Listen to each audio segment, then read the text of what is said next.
Sebelum memulai bab ke-37, yaitu bab ancaman mengusap kerikil dan lainnya di tempat sujud dan meniupnya tanpa alasan yang mendesak, kita berdoa kepada Allah Subhanahu wa taala semoga diikhlaskan niat kita dan juga Allah Subhanahu wa taala menerima seluruh amal yang pernah kita kerjakan, yang sedang kita kerjakan dan juga akan kita kerjakan sampai menjelang ajal datang nanti dengan izinnya, dan juga menggantikan seluruh dosa-dosa kita menjadi pahala dengan kemahamurahannya. Serta semoga Allah Subhanahu wa taala mengampuni seluruh muslimin dan muslimat, mukminin dan mukminat yang hidup dan juga yang sudah meninggal. Dan semoga Allah Subhanahu wa taala menjadikan negara kita negara yang aman, tentram, damai. Seluruh umat Islam di bawah naungan ukhuwah Islamiyah, dan dalam hal ibadah mereka kembali pada Al-Quran dan Sunnah. Dan semoga Allah mengangkat perselisihan di antara kaum muslimin. Dan siapapun yang menginginkan keburukan bagi Islam, bagi muslimin, bagi negara kita tercinta ini, semoga Allah kembalikan tipu daya mereka kepada diri mereka sendiri. Allahumma amin. Baik teman-teman sekalian, kita akan masuk ke bab 37. Hadis pertamanya, yaitu nomor 556 dari awal kita belajar, dan urutan pertama dalam bab ini dengan sanad sahih dari Mu'aikib radhiyallahu anhu bahwa Nabi SAW bersabda, la tamsah wa anta tusalli fa in kunta la budda fa'ilan fawahida taswiyatul hasa. Jangan mengusap tanah sementara kamu sedang sholat. Apabila kamu memang harus melakukannya, maka cukup satu kali demi untuk meratakan kerikil. Diriwayatkan oleh Bukhari juga Muslim. Ada footnote di bawah nomor 562, saya bacakan dulu. Fawahida dengan dibaca nasab, maksudnya satu tadi ya. Kecuali kalaupun darurat kau harus lakukan satu kali saja, lakukan itu sekali atau satu kali saja, tidak lebih. Al-Hafidh Ibn Hajar berkata, boleh dibaca dengan fawahidatun. Jika demikian maka ada kata tersembunyi, yaitu maka yang dibolehkan hanya satu kali saja. Ya. Hadits ini teman-teman sekalian memberikan gambaran kepada kita tentang bagaimana seorang muslim fokus dan menjaga kekhusyuannya dalam sholat. Termasuk tidak boleh melakukan hal yang sia-sia. Di antara hal yang sia-sia di sini adalah mengusap ya, tanah atau kerikil kalaupun kita sujud di atas batu. Dan ini perilaku pada saat lagi sujud ya. Makanya judulnya ancaman mengusap kerikil dan lainnya di tempat sujud. Kalau ada darurat, seperti misalnya ada hewan yang berbahaya pada saat kita mau sujud, mungkin bisa melukai dahi kita misalnya, kita boleh seperti menyingkirkannya, maka itu tidak ada masalah. Tapi kalau tidak ada sesuatu yang darurat, hanya karena debu saja, maka ini dianjurkan untuk tidak melakukannya. Sujud di atas debu pun debu suci asalnya. Bahkan ada sebuah riwayat pernah Nabi SAW menegur seorang sahabat ya, agar jangan dia mengusap wajahnya atau dahinya pada saat ya, sholat itu, karena rahmat Allah sedang bersama dia. Kecuali jelas-jelas di situ sesuatu yang berbahaya, atau kalau ada masjid yang memang pakai kerikil, dan kerikil itu mungkin ya ada yang lebih menonjol dari yang lainnya dan mengharuskan kita untuk memasukkan atau meratakan dengan yang lain, baru dibolehkan. Itu pun hanya boleh sekali saja. Ya. Hadits ini memberikan pelajaran kepada kita selain daripada wajibnya khusyuk, bahwasanya keringanan dari Nabi SAW untuk merapikan sejadah, mungkin kalau kita juga mungkin ada sejadah yang ketiup angin misalnya, atau sesuatu yang kita anggap mengganggu di tempat sujud, maka hanya sekali saja. Selebihnya tidak dibolehkan. Makanya judul ini sangat tepat, masalah ancaman ya. Kemudian hadis yang kedua, tepatnya hadis nomor 557 dari awal kita belajar dengan sanad sahih. Dari Jabir radhiyallahu anhu, dia berkata, "Sa'altun Nabiyya sallallahu alaihi wasallam an mashil hasa fi shalah, faqala wahida, wa la an tumsika anha khairun laka min mi'ati naqah, kulluha sudul hadaq." Aku bertanya kepada Nabi SAW tentang mengusap kerikil di dalam sholat. Ya, tempat sujud maksudnya di sini ya. Beliau menjawab, satu kali, dan kamu menahan diri darinya adalah lebih baik daripada 100 unta. Semuanya berbola mata hitam. Diriwayatkan Ibnu Khuzaimah dalam sahihnya. Ya, berarti hadis ini luar biasa. Ya. Kalau seandainya teman-teman kita tidak melakukan gerakan sia-sia dalam sholat, ya, maka bisa mendapatkan pahala seperti atau kadarnya seperti 100 ekor unta, bahkan lebih baik. Ini maksud dengan unta bermata hitam, unta yang sempurna, tidak sakit. unta-unta sehat ini mahal harganya. Di sini teman-teman dari hadits ini kita ambil pelajaran juga sama dengan tadi. Yang pertama, bagaimana setiap muslim dan muslimah fokus agar mereka khusyuk dalam sholat mereka. Agar mereka khusyuk dalam sholat mereka. Ya, diusahakan bagaimana mereka betul-betul bisa konsentrasi dan menyadari kalau mereka sedang berbicara dan komunikasi dengan Tuhannya Allah Subhanahu wa Ta'ala. Ya, karena hakikat sholat seperti itu. Dalam sebuah hadis yang sahih dijelaskan bagaimana baginda Nabi SAW mengatakan kalau seorang hamba membaca Alhamdulillahi Rabbil Alamin, maka Allah menjawab, segala puji bagi Allah Tuhan alam semesta. Allah mengatakan, Hamadani abdi, hambaku memujiku. Terus saja Allah Subhanahu wa Ta'ala menjawab Al-Fatihah tersebut ya, pada saat seorang hamba membacanya. Ar-Rahmanur Rahim, yang maha pengasih lagi maha penyayang. Athna alayya abdi, hambaku yang menyanjungku, ya, memuji-mujiku. Maliki yaumiddin, raja pemilik hari kiamat.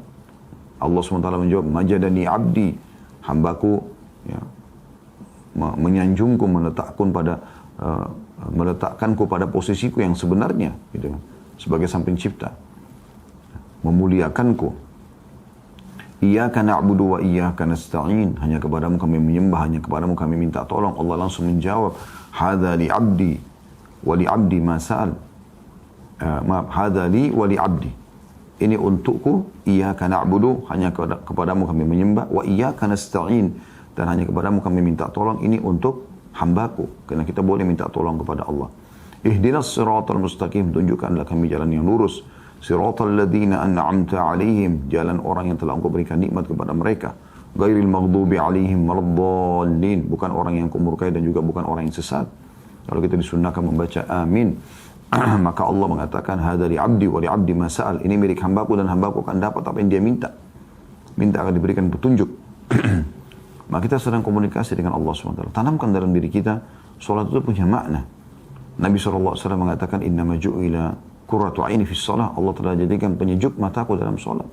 Para salafus saleh kalau salat, walaupun dahi mereka disengat oleh kumbang berdarah, mereka tidak bergerak.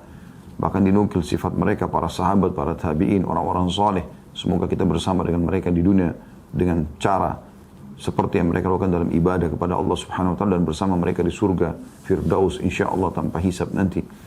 Betul-betul mereka seperti batang pohon kurma yang tidak sama sekali bergerak.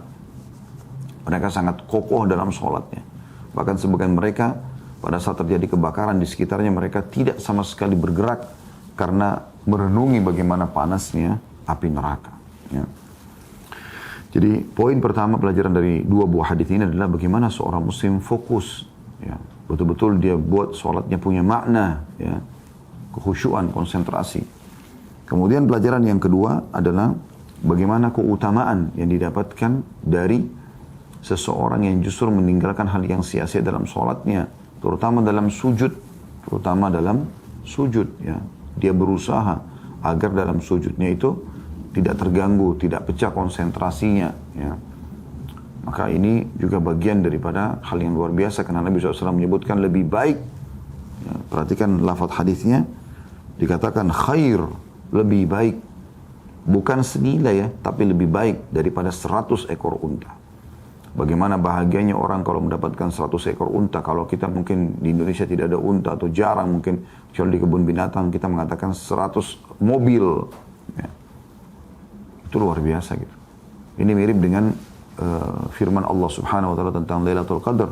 Khairun min alfi syahr. Khair. Bukan setara, tapi lebih baik daripada 1000 bulan. Kalau 1000 bulan itu sama kurang lebih 83 tahun plus 4 bulan. Tetapi teman-teman sekalian, Allah mengatakan khair, lebih baik daripada itu. Sebagian pendapat ulama mengatakan lebih baik daripada angka terbesar yang pernah kamu kenal atau kamu ketahui. Kemudian kita pindah, ini dua buah hadis ya, dalam bab 37 kita pindah ke bab 38. Memang di sini sedikit sekali hadisnya, dan kita berada di bab-bab terakhir ya dalam buku kita, dan insya Allah kalau selesai kita akan pindah ke jilid 2 dari kitab ini dengan izin Allah Subhanahu wa Ta'ala. Bab 38 adalah ancaman meletakkan tangan di pinggang dalam sholat. Ya, meletakkan di samping sementara sholat ini dilarang. Hadits pertama nomor 558 dari awal kita belajar dengan sanad sahih dari Abu Hurairah radhiyallahu anhu. Beliau berkata, "Nuhiya 'anil khasri fi shalah." Dilarang bertolak pinggang atau al-khasri ya, dalam salat. Hadis riwayat Bukhari dan juga Muslim serta Tirmidzi, dan lafaz keduanya adalah anna Nabi sallallahu alaihi wasallam naha an yusalli ar-rajulu mukhtasiran. Bahwasanya Nabi SAW melarang seseorang salat dengan bertolak pinggang. Diriwayatkan juga oleh An-Nasai dalam riwayat yang senada dan Abu Daud. Kemudian dia berkata, yakni yadha'u yadahu ala khasiratihi, yakni meletakkan tangannya di pinggangnya. Kemudian ada footnote teman-teman sekalian di bawah, yang pegang bukunya bisa dilihat di footnote nomor 564. Dikatakan saya berkata, ini maksud adalah Syekh Albani, karena ini tambahan dari beliau. Inilah makna yang benar dari ikhtisar atau pinggang. Di sini sebagaimana dikatakan oleh An-Nawawi dalam Syarah Sahih Muslim. Dia menyebutkan beberapa pendapat seputar alasan larangan. Tidak ada satupun yang membuat jiwa mantap. Di antaranya bahwa itu adalah perbuatan orang-orang Yahudi. Dan hal ini terdapat hadis yang bisa Anda lihat di buku yang lain. Artinya ada rincian daripada sebab dilarang atau tidak ada, intinya kita dilarang. Sebagai seorang muslim, kita langsung menerima semua apa yang Allah SWT perintahkan tanpa ada pertanyaan kenapa Allah perintahkan, kenapa harus duhur 4 rakaat, kenapa harus asar 4 rakaat pada waktunya berdekatan, kenapa enggak sekaligus jam 2 dikabungin aja, kenapa subuh 2 rakaat, kenapa subuh enggak di waktu duha saja supaya kita masih bisa tidur, kenapa maghrib dan isya berdekatan, kenapa enggak satu sholat saja, kenapa, ini semua tidak ada dalam perintah Allah SWT. Nggak boleh ada pertanyaan seperti ini. Udah Allah perintahin, tugas kita orang beriman, langsung menerima dan melaksanakan. Selesai. Dan ada keutamaan tersendiri bagi orang-orang beriman yang langsung mengerjakan apa yang Allah perintahkan. Tanpa pakai bertanya. Ya, tanpa pakai bertanya kenapa Allah perintahkan. Itu juga dengan larangan, langsung ditinggalkan tanpa bertanya kenapa Allah haramkan. Kalau setelah itu datang hikmah-hikmah, yang mungkin bisa menambah keyakinan kita, oke. Tapi tanpa ada hikmah pun, tanpa ada ijtihad penjelasan, kita sudah bisa menerimanya. Perhatikan firman Allah Subhanahu wa taala, "A'udzubillahi minasyaitonirrajim, ma kana lil mu'minin wala mu'minatin idza qadallahu wa rasuluhu amran an yakuna lahumul khiyaratu min amrihim." Tidak layak bagi mukmin laki-laki dan mukmin perempuan, ya, kalau Allah sudah dan Rasulnya menentukan sebuah keputusan, mereka masih punya pilihan yang lain. Memang sudah begitu sifat orang beriman. Gitu kan? Makanya Syekh Albani menekankan di sini tentang masalah larangan ya, meletakkan tangan di pinggang, apakah satu atau dua-duanya, ya, itu ada hikmahnya. Apakah gaya orang sombong kah, mirip Yahudi kah, itu ijtihad semua. Yang ada dalam hadis dilarang, selesai. Maka tugas kita sebagai orang beriman menerima langsung bahwasanya ini dilarang. Selanjutnya, dan ini juga sama ya, kalau kita mengambil pelajarannya sebenarnya demi untuk menjaga konsentrasi. Anda bisa bedakan, coba Anda praktekin dalam sholat, beda sekali dengan meletakkan tangan di dada. Allahu Akbar. Dengan kita letakkan di bawah pusar saya sudah beda. Ada orang yang begini juga sudah beda. Beda sekali.